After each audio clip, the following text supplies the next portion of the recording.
Tonight, as I introduce the headmaster,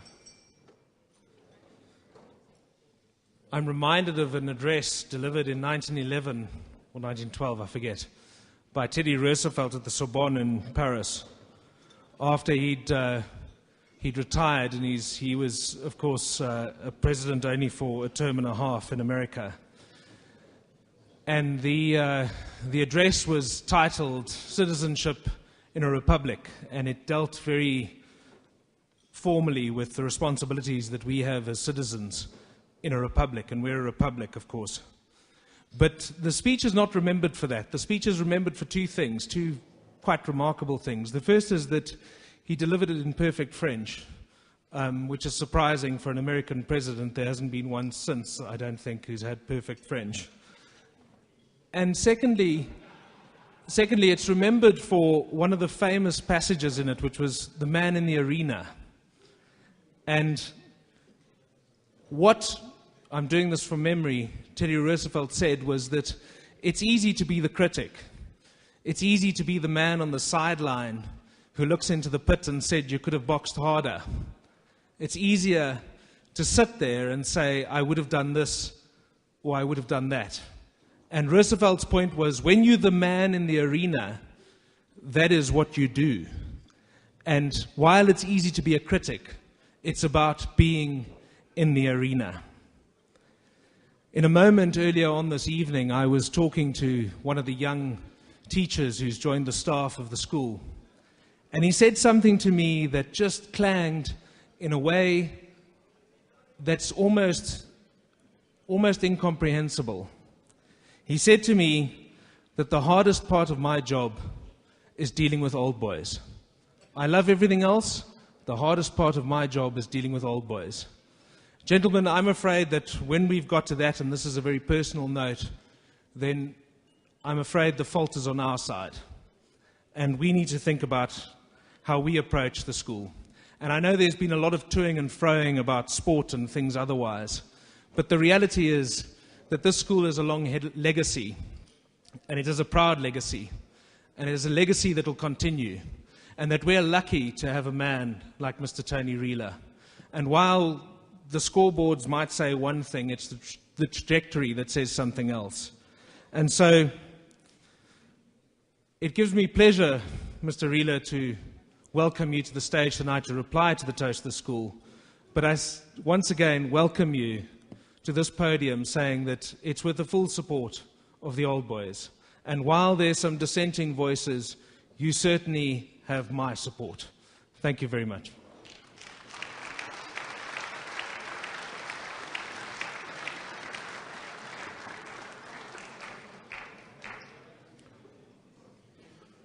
Thank you, Eugene.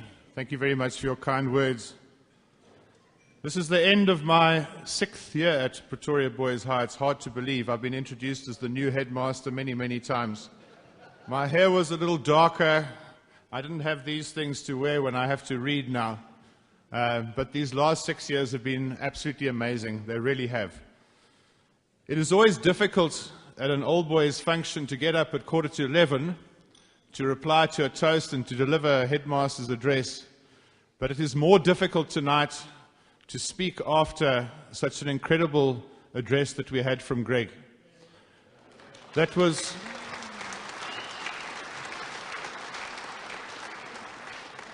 I'm delighted that Greg had an opportunity to speak to some of our boys yesterday, and they could share in his love for what he does.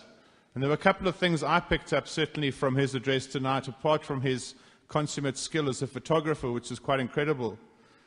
But the qualities that go behind that, the qualities of determination, of focus, and I use that with a pun intended, the perseverance that he showed in doing what he set out to achieve and what he wanted to do.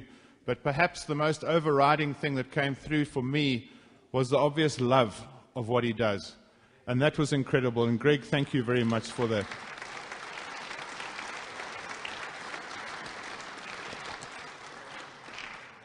I've said many times in forums such as this that I have the greatest job in the world, and I really believe that. There are tough times that we have as educators, there are tough times we have as principals or headmasters of schools and teachers at schools, and that's fine. But we have an educational roller coaster system that goes on, and for every tough time that we have, there are moments of incredible reward, and that reward comes from the boys that we work with. And once again tonight, when Matthew delivered his address, it was with great pride that I sat there as his headmaster and listening to him speak. He really is.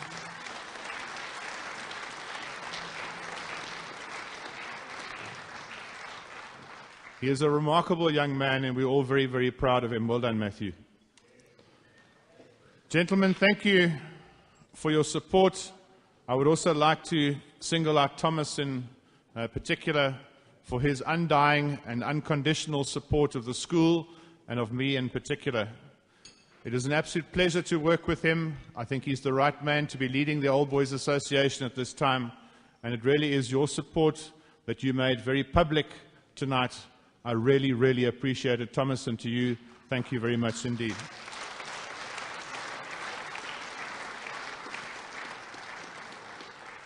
This year is indeed a special one as we sit together for the first time in this renovated hall, the new Abernethy Hall, that was made possible by the generous donations from so many old boys. This hall was opened last year in a most uplifting ceremony, and I welcome in particular those of you who are seeing it for the first time. I also thank you for your support in making this dream a reality. There was a further dream that became a reality earlier this week when we opened the Bill Schroeder Center, which is behind us, or behind me. It's a magnificent library and a music center that proudly bears the name of our previous headmaster. This was phase...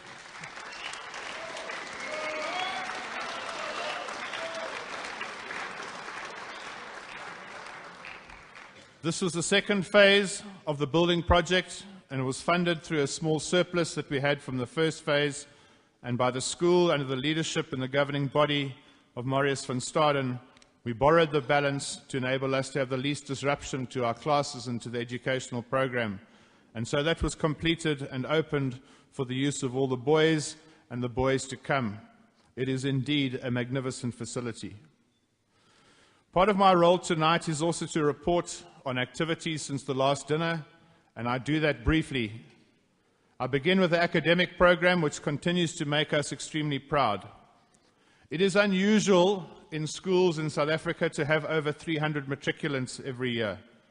And there's always a risk when you have a number of boys, or indeed boys or girls at your school of that number, that the school may not always succeed. But happily we did last year, and all of our boys passed.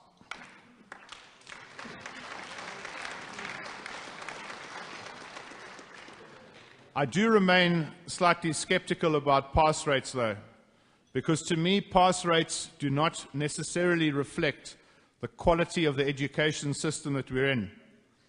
I'm also skeptical of percentages, because everyone gives pass rates in terms of percentages, not telling you what the raw scores are. And how do you compare a school that has a 100% pass rate when they have 20 pupils in the school to a school that has a 100% pass rate with over 300? And that, to me, is always a concern when the media goes crazy when the matric results are released. What does please me, though, and if you want to look at the quality of the education one's getting, is what's called a bachelor pass or a university exemption or endorsement, depending on how old you are. And Boys High last year had one of just under 90% from the class of 3,000. Of class of 300. You compare that 90% with a 36% provincial bachelor rate and a 26% national bachelor rate, and you can see the quality of education that's happening at your old school. Our subject departments did us extremely proud. There were 10 of our subjects having averages of over 70%, and 2 of our subjects, and I am pleased that both gentlemen who were responsible for those 2 subjects, Dr. Neil van der Walt and Mr. John Ilsley, namely the subjects of music and history, had averages of over 80% at the end of last year.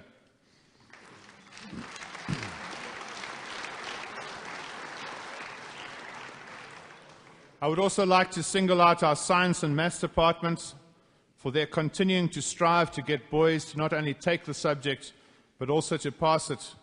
There are almost 90% of our boys take pure mathematics, and 85% of our boys take physical sciences, traditionally one of the most difficult subjects in the curriculum. These numbers are vastly superior to all other schools in Gauteng, particularly as you think that the percentage, as I said earlier, applies to a group of 300 boys. The extramural program continues to offer variety and opportunity to our boys, and I'm blown away by their achievements. In just about everything we do well in terms of results. We have taken criticism, as alluded to by previous speakers, recently for our rugby results, and we answered that with a letter that's been referred to that I believe most have read. I wish to talk about the response to that letter, though, and the response to that letter has been phenomenal. I have received, personally, hundreds of emails from parents and old boys in support of the school and of the school stance. And this was indeed a very gratifying moment for us. And I pause today. You know, we played a game of rugby today against Jeppe, who gave us a hammering the first time we played them. But I pause today to reflect on the quality and the character of 15 young boys that I saw play rugby for our first team today. They did not win the game, but they won the hearts of everybody who was there. And one of those boys is in the audience here tonight, our deputy head boy, and he was part of those 15 boys that to me displayed courage, determination, and commitment, the kind of qualities that we're looking for in Boys High Boys.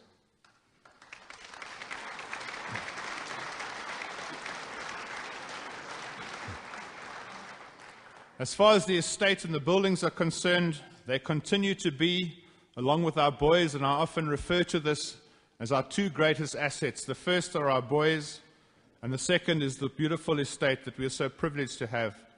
We work very hard at maintaining and enhancing that. I've spoken about the new buildings that we have, but I also want to add that we now have campus-wide Wi-Fi, soon with a fiber backbone, and some of you may have seen the building down at the swimming pool, just on the other side of the swimming pool.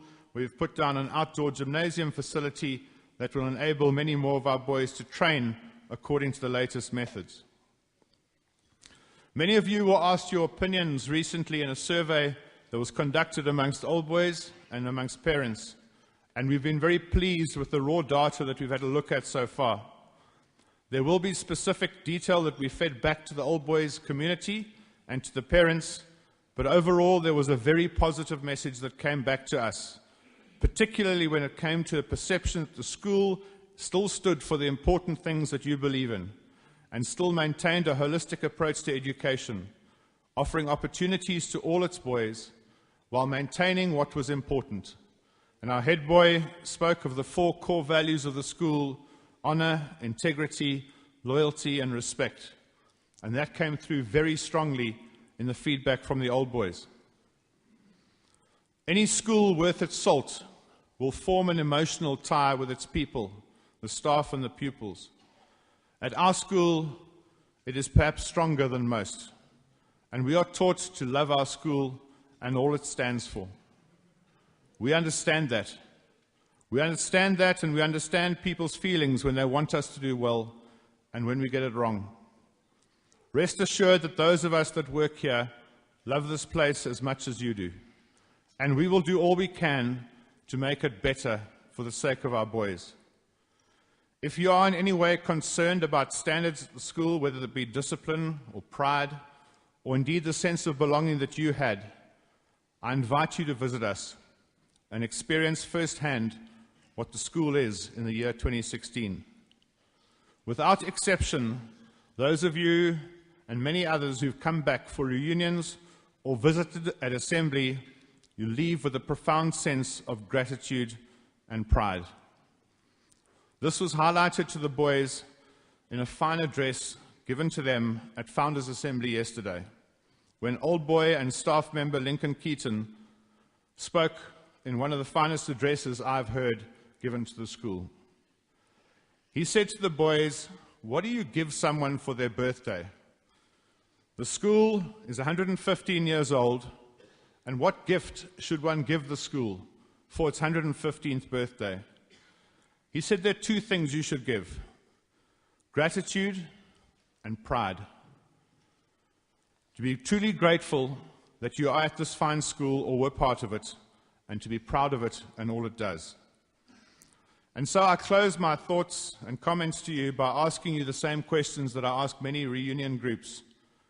Why do you come back? Why do you come back to the school? Why do you come to the old boys' dinner? Why do you go to reunions? Is it perhaps to connect with friends? It could be, but that can be done outside of this place. It can be done at a place away from school. It might be because you want to share your successes with those you were educated with. But I think you come back here because you believe. You believe in the school. You believe in all it stands for. We are united in these two feelings Lincoln spoke of: gratitude that we were educated here and were a part of something special and something unique. Gratitude for the friends, the masters, and the people we met. Gratitude that the school taught us how to win and how to lose, and to do both with dignity. Gratitude that we were taught that sometimes life is unfair and we had to make a plan. We were taught that things like respect needed to be reinforced both at home and at school, and it made us who we are. We were taught that our word is our bond, and to do the right thing without anyone watching.